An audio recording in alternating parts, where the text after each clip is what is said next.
안녕하십니까. 공인노무사 시험을 준비하시는 수험생 여러분 반갑습니다. 민법을 강의하게 될 김동진 교수입니다. 이 시간은 우리가 OT로 진행을 합니다. 그래서 수업을 앞으로 어떻게 할 건지, 그 다음 공부 방법을 어떻게 할 건지, 그 다음 노무사 시험 이 과목이나 시험 시간 관련해서 몇 가지 필요한 거 체크해 보도록 하겠습니다.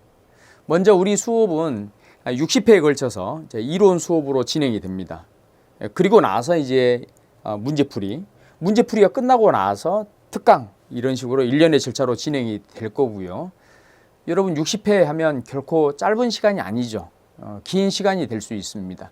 그 시간 동안 여러분은 저를 보셔야 되는 거예요. 제가 파수로 매주를 쓴다 이렇게 하더라도 일단 여러분 저를 믿고 따라와 주셔야 됩니다. 물론 이제 파수로 매주를 쓰진 않을 겁니다. 걱정하지 마시고요. 그러면 이 60회 동안에 여러분은 제 수업도 듣고 그리고 나서 복습도 하시고 중간 또 단원별 문제 같은 경우는 문제도 또 아마 풀어보시게 될 겁니다. 그러면 이게 한 텀이 딱 끝나잖아요. 60회가 딱 끝나면 여러분 이제 가장 궁금해 하시는 게 내가 그 정도 했을 때 실력이 어느 정도 향상이 되어 있을까 궁금해 하실 겁니다. 물론 하기 나름입니다. 여러분이 얼만큼 그 기간 동안에 얼만큼 최선을 다했는지에 따라서 결과는 분명히 달라져요. 너무나 당연한 이야기입니다. 당연한 이야기인데 일단 여러분이 그래도 남들 하는 만큼은 했다라고 하면 실력은 올라오게 되어 있어요. 점수 향상은 분명히 있습니다. 설령 처음 듣더라도.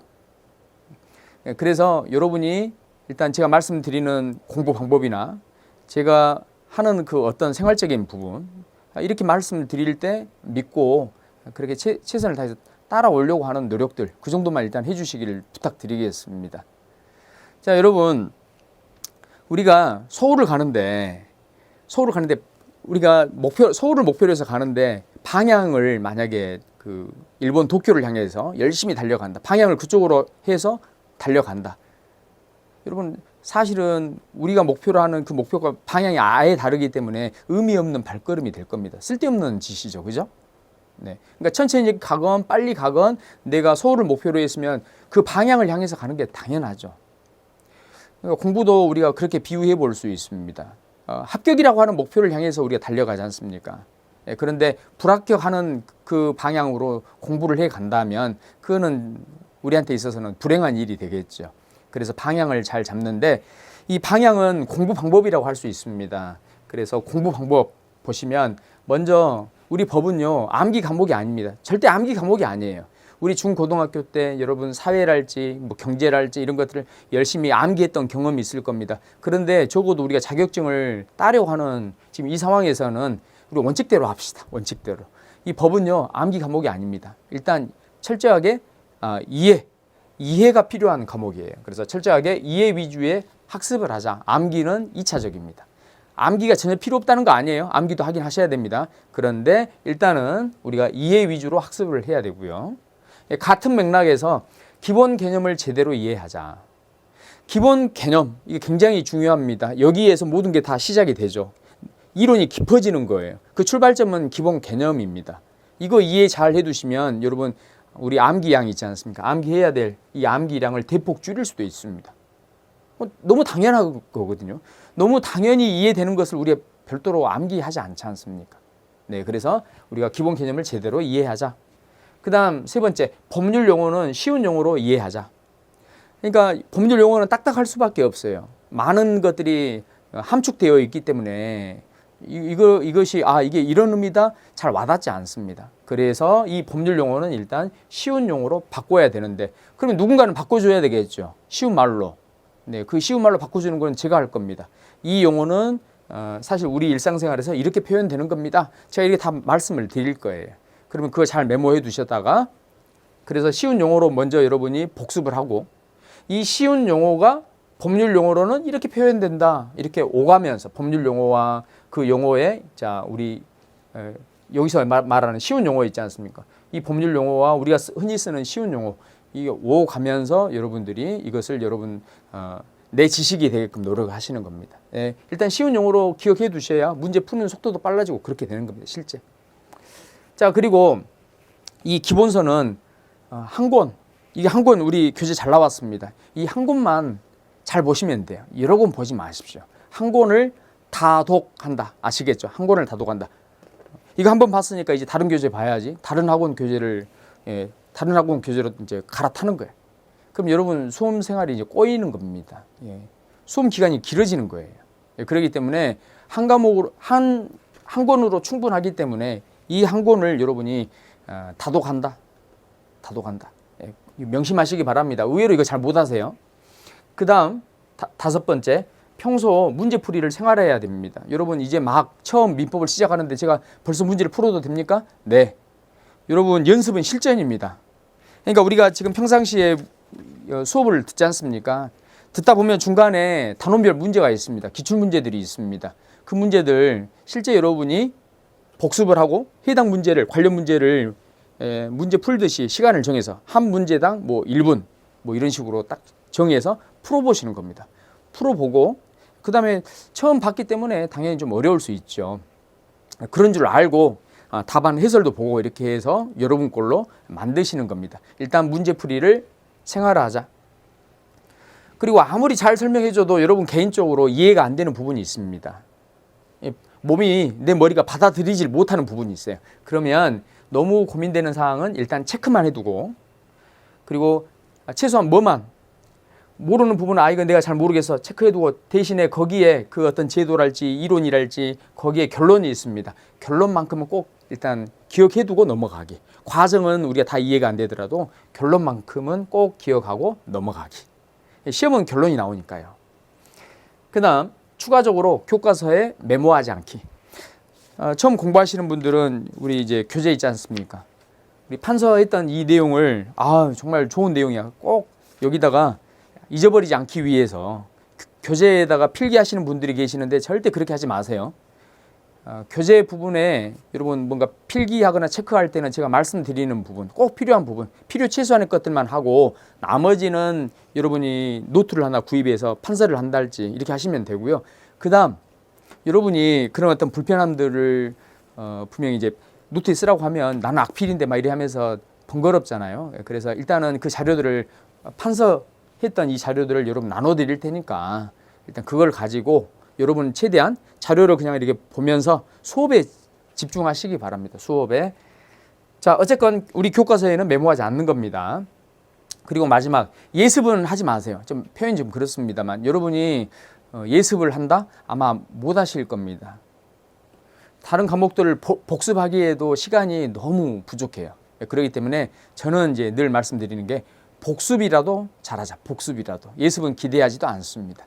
아시겠죠? 그래서 복습을 하는데 물론 자세하게 시간이 충분해서 복습을 잘 해두시면 좋겠지만 아마 그 시간 결코 그렇게 확보하기 어렵죠. 더군다나 여러분 중에서는 또 직장생활 하시는 분들도 계실 텐데 넉넉하게 여유를 가지면서 복습하기 어려운 분들도 계세요. 그러면 일단 욕심을 버리고요. 복습할 때 어떻게 하느냐. 빠른 속도로 우리 수업 들을 때 들었던 내용 떠올리시면서 빠른 속도로 우리 교과서를 스킵하시는 겁니다. 그 정도라도 일단 하셔야 돼요. 뭔가 좀 부족하게 했을지라도 나는 복습을 했다 이런 느낌은 꼭 있게 그 정도로 한번 이론 수업 듣고 나서 점검을 한다. 아시겠죠?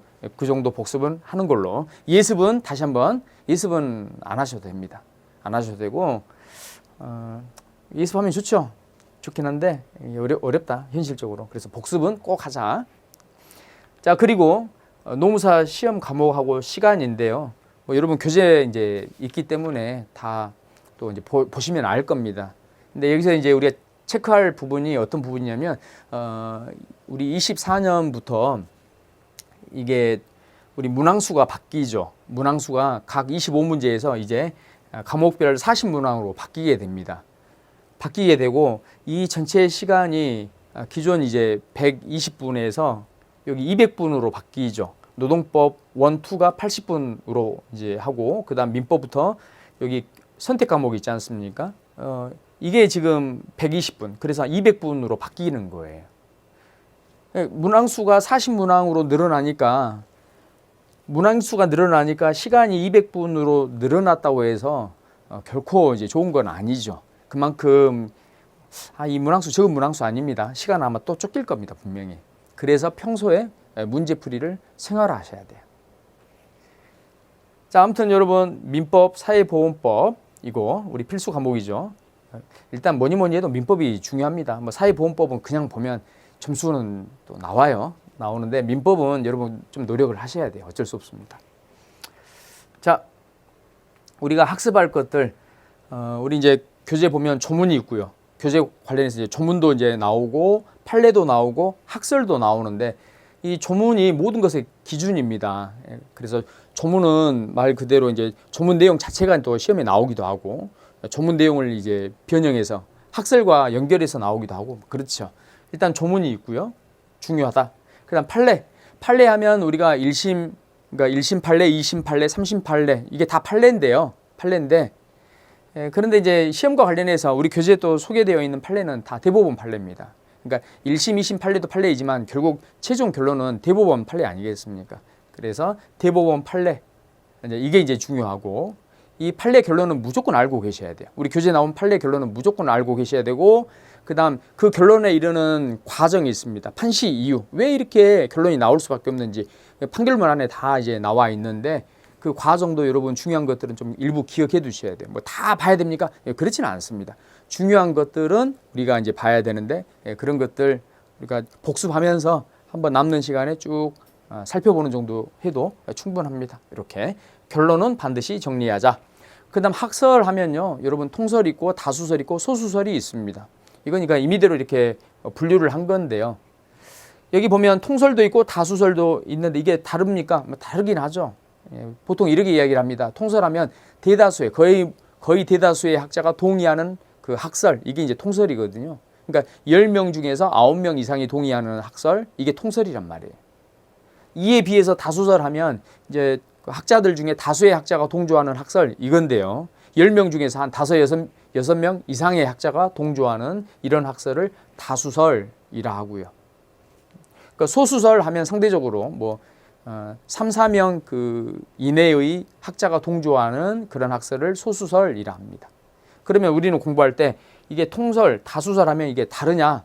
다르지 않습니다. 그냥 다수설, 넓게 다수설 정도로 여러분이 기억을 하시고 그러면 어쨌든 교재에서는 통설이라는 표현도 나오고 이렇게 하지만 이걸 다수설 정도로 기억하시고 소수설이 있다. 그럼 공부를 할 때 어디까지 해야 됩니까? 여러분 다수설은 결론이 거의 판례와 같아요. 판례와 같기 때문에 판례 결론을 여러분이 기억하시면 쉬워지죠. 이 결론은 다수설도 같은 입장이다. 이렇게 하시면 되니까 별도로 사실 공부하지 않아도 되는 겁니다. 소수설은 더 필요 없어요. 소수설은 더 필요 없습니다. 그러니까 이거는 필요 없고 여러분이 일단 판례 결론을 잘 기억해 두시면 거의가 다수설도 여기에 따른다 이렇게 하시면 되겠고 다만 간혹 판례와 다수설이 견해를 달리하는 그 부분이 있고 그 부분이 우리 시험과 관련해서 한 서너 군데 정도 우리가 체크를 해둬야 돼요. 이거 외에는 판례와 다수설이 결론이 같다. 이 정도로 정리하시면 되겠습니다. 아시겠죠? 네. 자, 그렇게 하고 그 다음 우리 이제 시험 범위입니다. 시험 범위와 관련해서는 자, 이걸 먼저 보겠습니다. 우리 민법은요. 총 5개 파트로 되어 있습니다. 민법은 총 5개 파트, 그러니까 5편으로 되어 있어요. 5편으로 되어 있고 이 조문 개수는 1118개입니다. 1118조, 마지막 조문이 1118조입니다. 예. 그래서 이제 우리가 이제 간단하게 조문 개수가 뭐 1118개다 이제 이렇게 표현하는데요. 일단 총 5편의 조문은 1118조로 되어 있고 자, 이 중에 1편 민법 총칙하고요. 3편의 채권, 이게 우리 시험 범위입니다.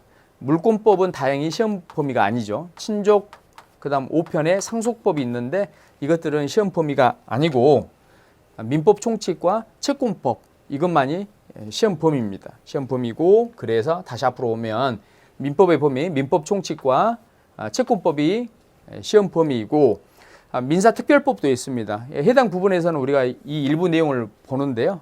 보게 되는데 어쨌건 이것만 보시면 되겠다. 물권법하고 친족 상속법은 시험 범위가 아니다라고 하는 거. 이 정도 일단 보면 되겠습니다. 여러분 일단 우리가 기본 내용 뭐 예를 들면 이제 공부 방법이랄지 노무사 시험에 대한 대략적인 이런 내용을 봤습니다.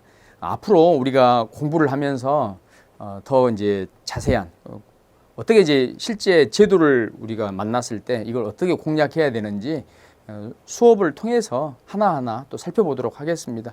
일단 여러분 반드시 기억해야 될 거, 법은 암기 과목이 아니라 이해 과목이라고 하는 거, 이거 하나 잘 기억해 두시고 당장은 공감이 안 될지라도 제가 가르치는 그 내용으로 믿고 따라오시면 분명히 좋은 결과가 있을 것이다. 믿고 따라오십시오. 제가 드릴 수 있는 말씀은 그게 또 최선입니다. 하시다 보면 단기간에 이제 점수가 올라오니까요.